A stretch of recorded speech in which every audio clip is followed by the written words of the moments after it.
Hey everybody, give me 1 second. I don't know what that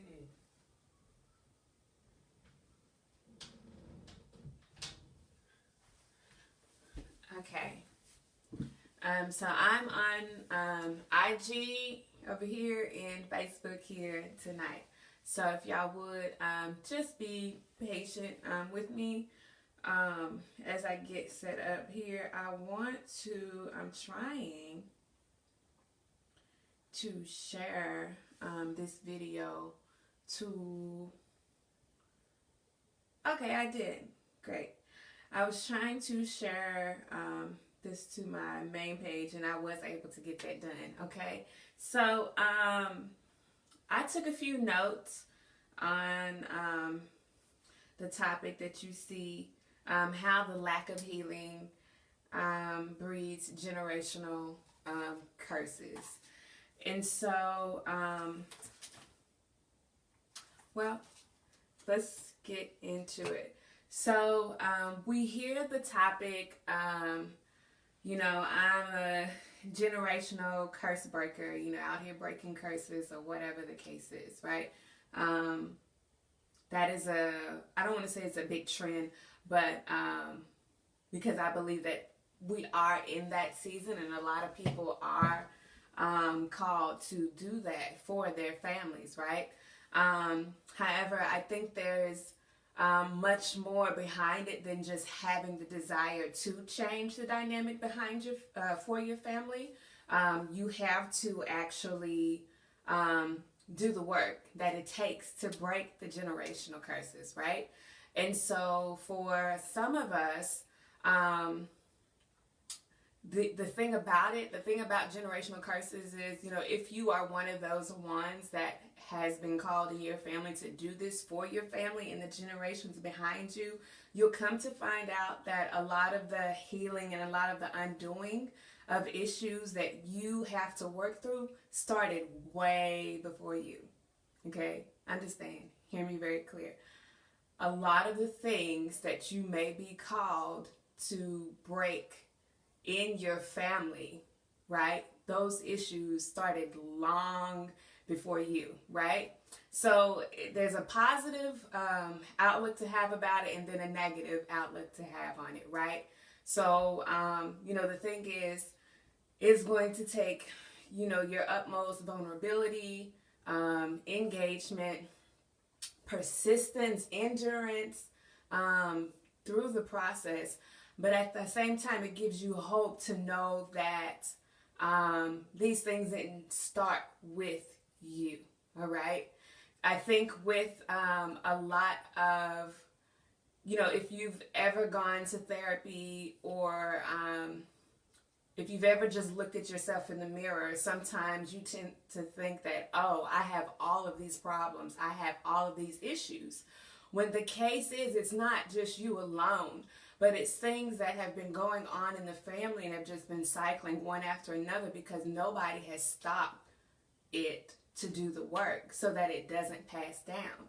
And so, if you're one of those persons who are, called to do that, lucky you. Although, it's work. It's tough work. It's not any type of overnight situation like, oh, I want this to be better for my family. The end, that's over with, and we won't have to deal with this anymore. No, that's not how this works. So I'm just going to go through briefly some of the notes that I took down that I wanted to share with you guys. And so what I'm going to touch on is not only how it breeds generational curses, but also how it impacts your parenting, right? Or the lack thereof, all right?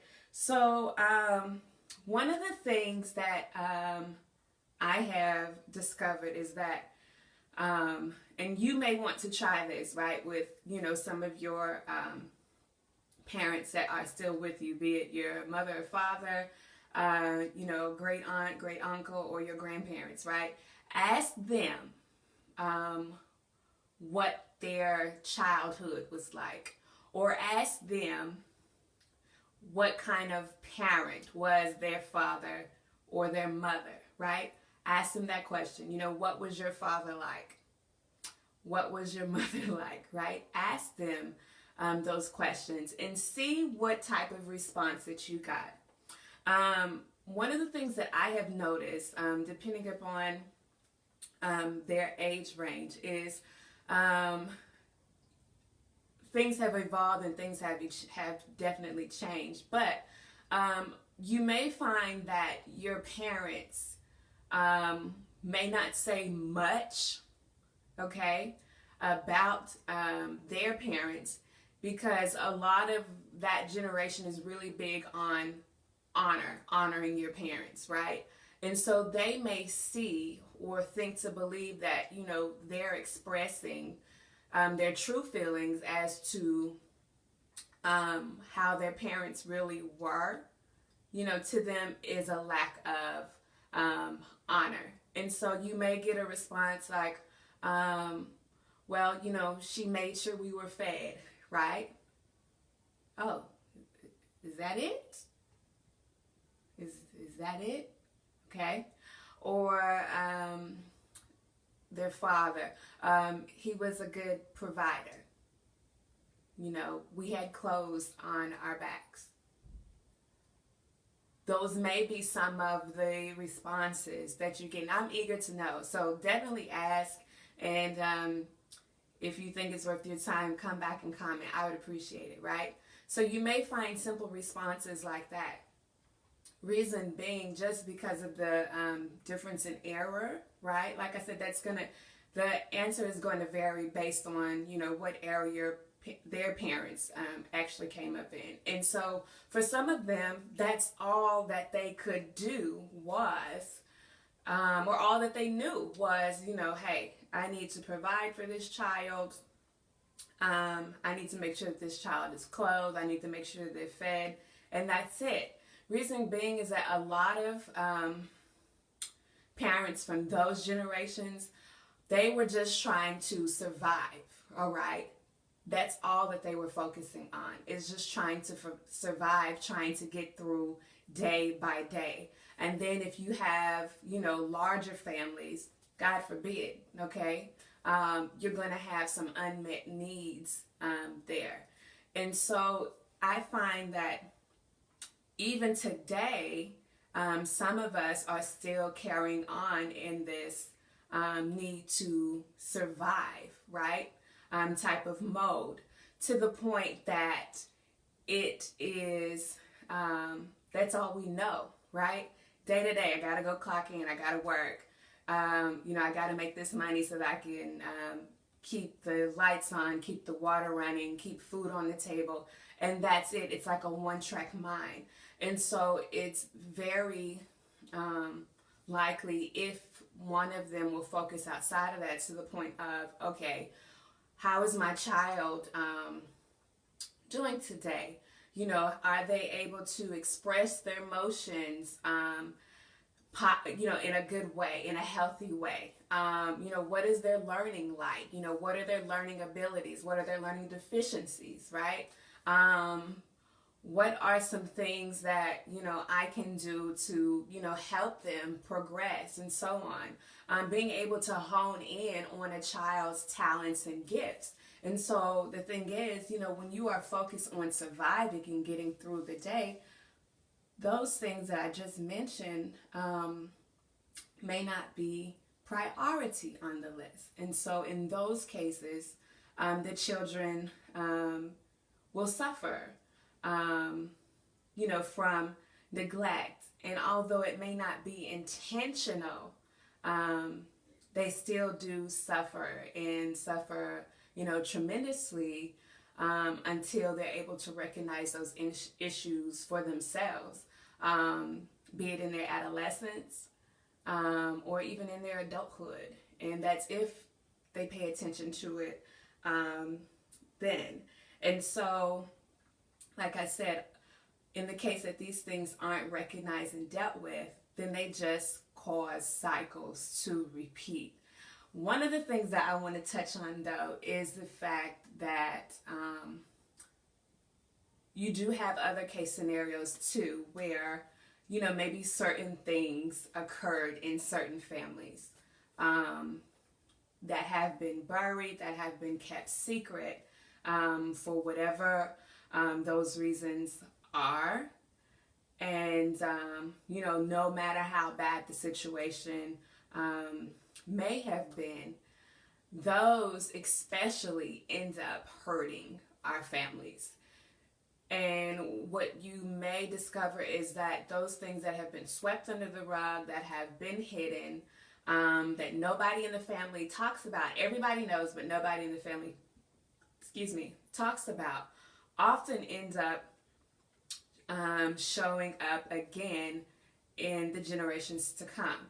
So whether it was someone who was, molested, or someone who was sexually abused and nobody talked about it in the family and it was kept a secret, oftentimes you may find out that, another generation behind or two, that same instance can occur, right? Because nobody brought this up. Nobody put light on it. And so you cannot heal, right, what you are not willing to bring light to, okay? Whatever you keep in the dark, it just festers, right? It just festers. It'll find a way to just keep growing. And so, like a bacteria or something. And so that's what you see a lot of times. So even perhaps someone was in a domestic violence relationship, right? Then you'll find that, the same thing can occur down the line in your families, and so on and so on, whether it's drug and alcohol abuse, all of these things, we don't know it, or we don't pay much attention to it. We're unaware of it. But a lot of these behaviors and things can be embedded in the DNA, okay, can be embedded in the genes, and then they just pass down and pass down and pass down. The same way that you can pass down a talent or a gift, right, of craftsmanship or whatever, is the same way in which you can pass down, addiction. It's the same. It works. Both of them work the same way. And so until someone in the family actually deals with these problems, they'll just continue to fester and continue to grow in your family. And so another thing that I want to go ahead and touch on now is, okay, so, say you are, let's just start with the individual who, who was neglected, who didn't get, the proper nurturing that they needed, as a child. This person may grow up with a lack of self-worth, a lack of identity, a lack of self-esteem, and so on and so on. Anxiety, if your parent was one who wasn't always in the home, or they were here one day and gone the next, or here for a week and then they just vanish, those types of things can cause anxiety and depression even at a young age. And then if they're left untreated, then they just tend to grow, right? So now you're in your adulthood and you have these issues, right? And let's just say, for instance, you've had all of these experiences, all of these issues, and now you have a child or a family, of your own, right? So one of the things is, if you do not deal with your issues or get to the root of your experiences, chances are you are going to lack skills when it comes to your parenting, right? And so what am I saying? As a mother myself, right? So there were things that inhibited me, prevented me from showing up as my best self, from showing up as, the best mother that I could be for my child, right? So let's just say, having a lack of, purpose, or a lack of identity, a lack of self-worth, and trying to find those things in the wrong places. A lot of times you'll make that your priority, and your child may not be your priority. And so then again, this is how the cycle is just repeating. The child is still being neglected. The child is still being abandoned. And so for me, one of the things that I noticed was, until I was whole or satisfied with me and who I was, even right then and there, right?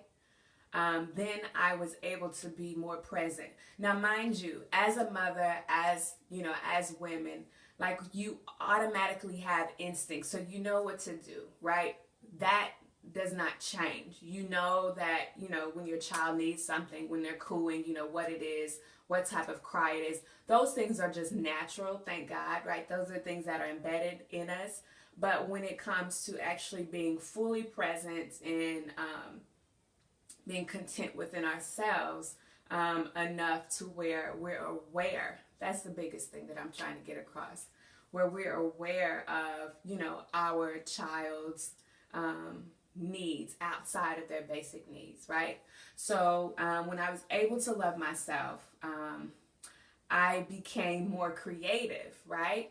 And a lot of times, I find this, I've come to see this with a lot of women or mothers, that, you may not have everything. A lot of times we think that when we bring a child into this world, and this is what every family does. Yes, the basic necessities, crib and all of that things. But even if you don't have the means or the resources for those things, you are still enough, right?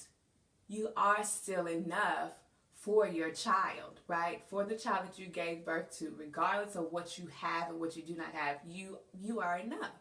You are enough. And so I struggled with that because I was, my parents, they were married for a period of time and then they divorced. And so I was being brought up in a single parent home.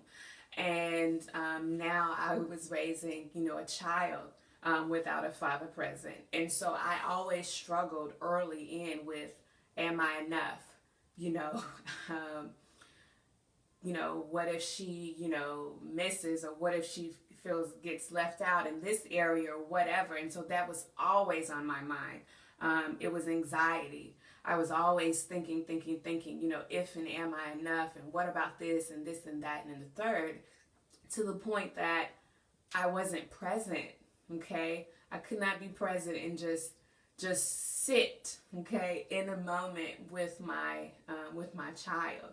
And so those, it can be challenging if you have, issues that have to be worked out. And so that is how a lack of healing can prevent you in your parenting. Also, for those who may have like anger issues and as well as anxiety and depression, a lot of times if you aren't taking something, so to speak, or doing something that can help you decrease those symptoms, then you may find yourself that you're easily triggered by, whatever the case may be. And a lot of times, sometimes you may respond or react to certain things in an unhealthy way that end up impacting your child, right? Even just from them seeing you. Here's the thing, your children, as small as they are, they can feel and they can sense emotions. And so if you're not happy, guess what? Your child knows that. Your child knows that. Okay? When you are happy, your child knows that as well. When something is wrong, your child knows they can feel that emotion coming from you. And so if you are in a depressed state most of the time or all of the time, that emotion will be something that your child also takes on. All right? However it is, and whatever you're like when you're around home and you're in a depressed state, if you don't deal with that, your child is just going to pick up those same traits, those same characteristics, right? If you're laying in the bed all day long, children, they have their various developmental stages, right? So they're always full of energy, right? Because they're learning, they're here, they're wanting to do this and wanting to do that. And so ultimately, though, if you don't, what's the word? If you don't do something with that, and what I mean by do something with that, if you're not, challenging, that child's energy, giving them something to do, being creative, helping them use their imagination and their energy towards something positive, then they are going to pick up your emotion, and then ultimately they may well carry those same characteristics or traits into their adolescence and into their adulthood, right? And so another thing, your child is a mirror a lot of times, right? Your child will act as a mirror. So whatever your child sees you doing, right? And if you're a mother, if you're a parent, then you know this, right? Father, whoever. If you have a child in your home, then you know that this is true. They want to do whatever they see you do, right? They will say whatever they hear you say, right? Because they're learning. They're in their developmental change. And so you want to be your best self so that you are putting your best foot forward, so you are operating at your highest, right? So that your child can pick up positive traits, right? Tools, skills that they will be able to take into their adolescence and be able to grow and evolve as an individual in a healthy way. This is what we should all want for our children, what we should all want for our families. This is not to say that even operating at your highest self, that you're not going to have, low moments, right? Because there are times that, you can experience, good things and bad things all within the same day, sometimes within minutes apart, right? However, being able to operate at your highest self, you have the tools to be able to respond properly to whatever comes into your life or whatever happens, be it good or bad, right? And so these are the things that you want to teach your child. Also, when it comes to discipline, I found out that a lot of what we do in our families comes from slavery. It does. Like the whole beating your child thing, it comes from slavery. It has been passed down from that. And I have heard people, that have horrific, and I don't care if you get on here and you say that, oh, well, that worked wonders for me. Yeah, but I bet you got some issues too, okay, to go with those whippings and lickings that you took, all right? You hear of, horror stories is what they are. If people getting beat with extension cords, being stripped naked and, being beaten with a belt, or, having to get a switch off of a tree. What the hell did they use in slavery? Sorry for my cursing if that offends you. What did they use, right? The same exact thing, right? There are other ways to discipline your child besides having to go to that extreme, especially with them just coming into this world and learning. One of the things that I have also learned and come to find out is that a lot of the things that we tend to think is disrespect coming from a little child who is new to this world, who doesn't know anything, yet your job is to guide them and to teach them. A lot of times, like them roaming around and getting into things is them just trying to discover their environment, right? And so, you may find out that, some people think that that is, you know, I guess the child being mischievous or something like that, and will go hard on a child, on a baby, and they're just learning. They don't know what the hell they just did. They don't know. Your job is to guide and to teach them. And here it is, their first time getting into, a cabinet or something like that, and throwing the tissue or whatever, right? Yes, the tissue is a necessity, but the child was exploring, and here it is, you have taken a belt to this child for what? Right? Those type of things can be traumatic, right? And embedding in a child at a very young age. We don't want to raise children that are going to have to heal from their childhood. We don't want that. We don't want that. The truth is, many of us adults are still suffering from things that happened to us in our childhood, right? Many of us still, okay? Let's see here. So, self-love and how carrying certain weights, how they can impact your parenting.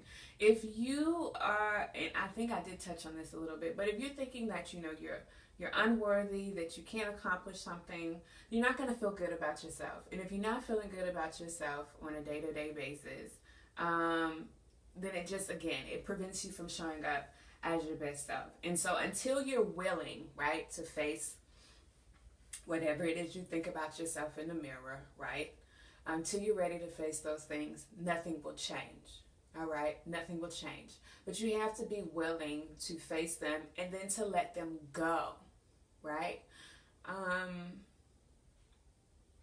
For a long time, we tend to hold on to, traumatic things that have taken places in our life. Also, whether it's, losing, a family member or somebody. Sometimes we tend to grieve that family member year after year after year.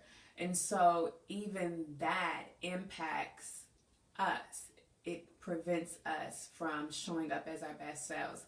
Not to say that, as soon as, a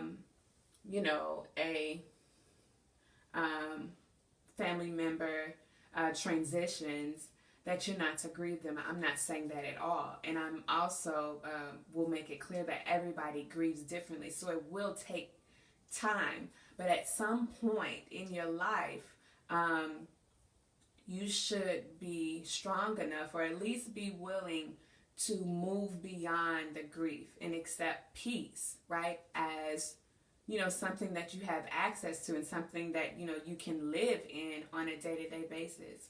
I've just seen, people that have held on to losing, a best friend. And your being able to have peace, let me say this, because I think maybe this is what slips people up sometimes.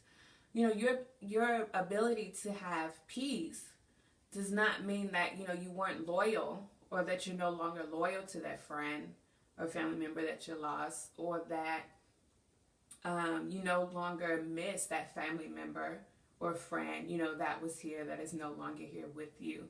But what it says is that, you value their life, the time that they were here, the years that you did have with them, right?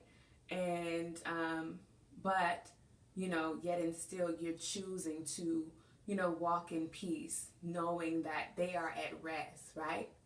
And that, whatever impact that they had on your life, right? You can take those tools or those things that they provided you with and continue to move forward. And so I've seen a lot of people that do struggle for grief, but just know that you can, walk in peace after, after the death, okay? Let's see here.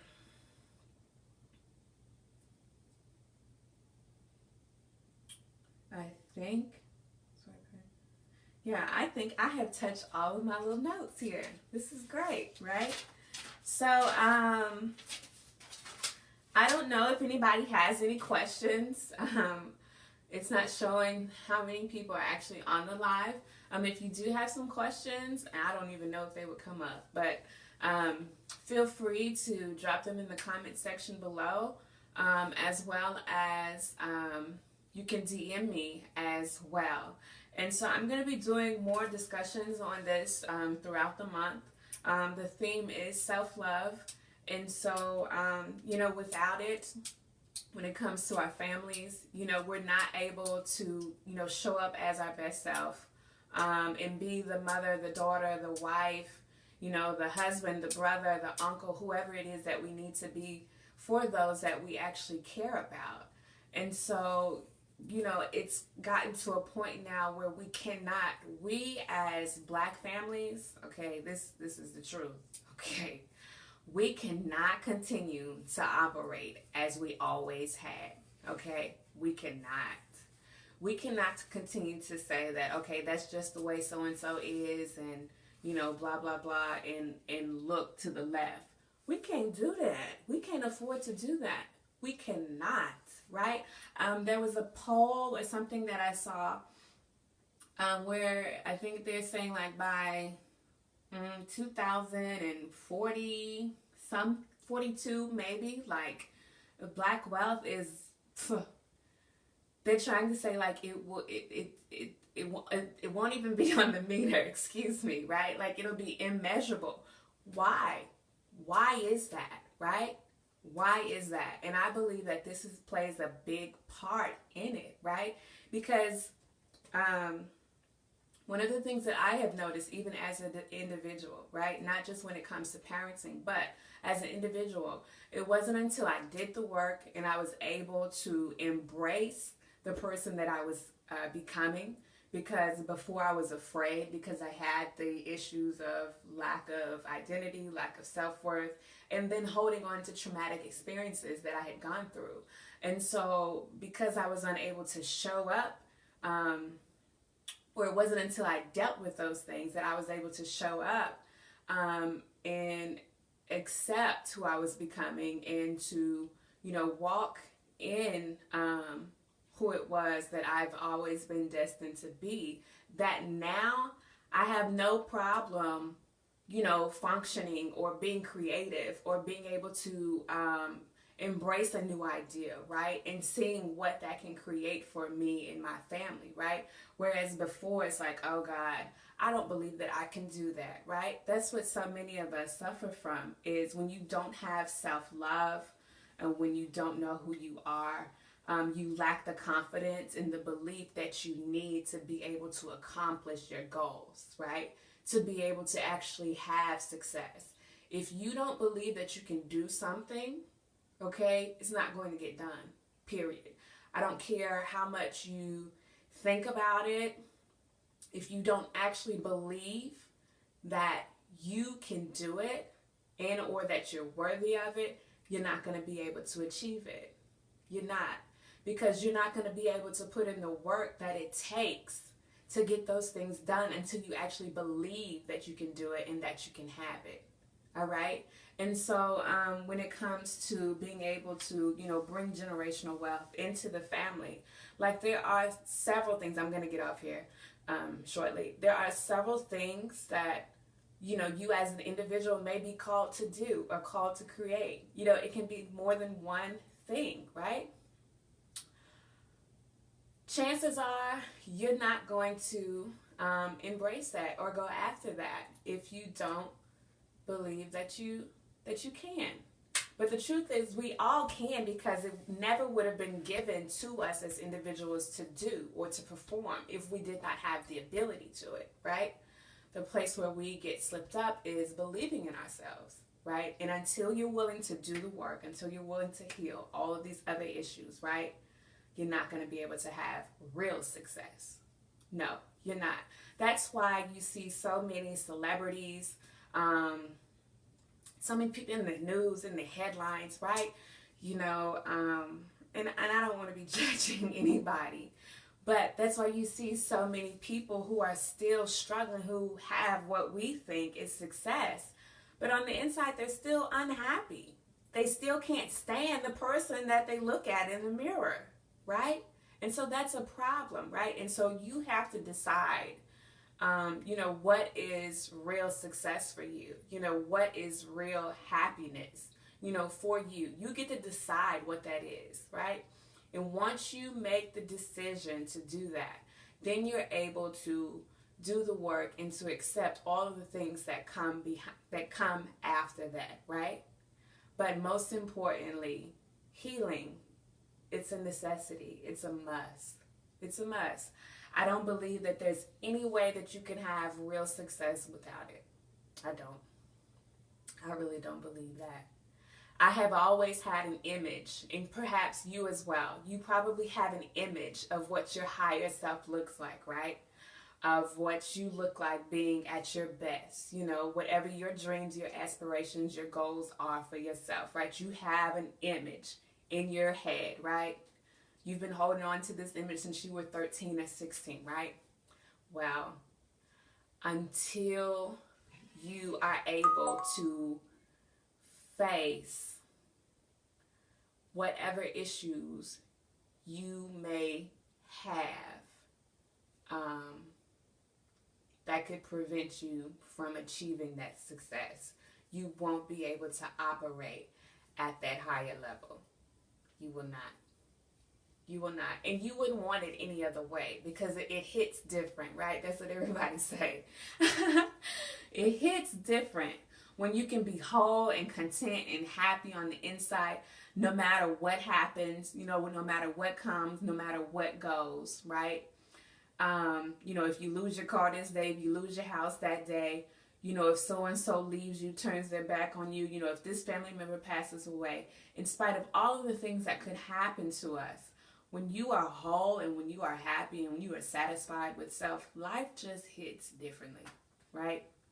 So a lot of people are struggling today because instead of thriving as their highest self, they are just trying to get through day to day.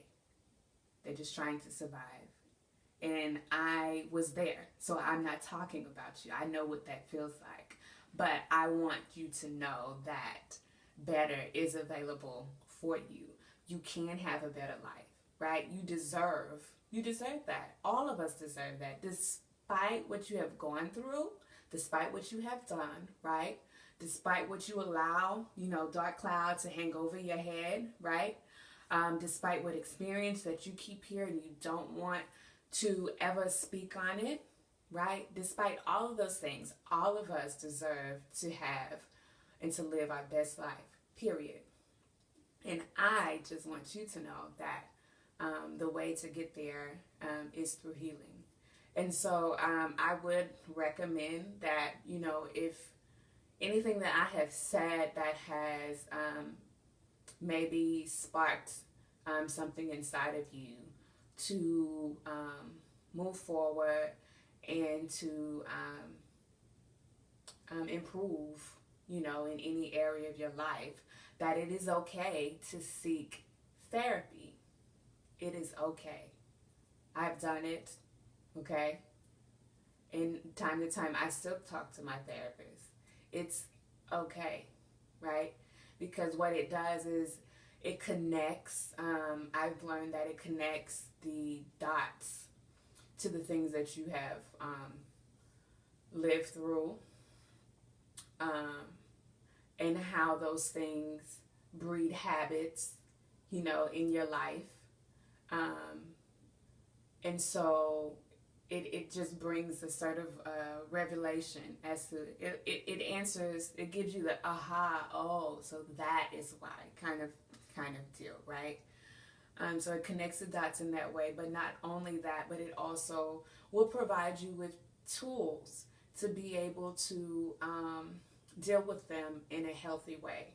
So a lot of us sometimes, we find that, maybe shopping helps us feel good for the moment, but it doesn't fix the root of the issue, right? Partying week to week, it may numb, the emotion that you're trying not to feel, right?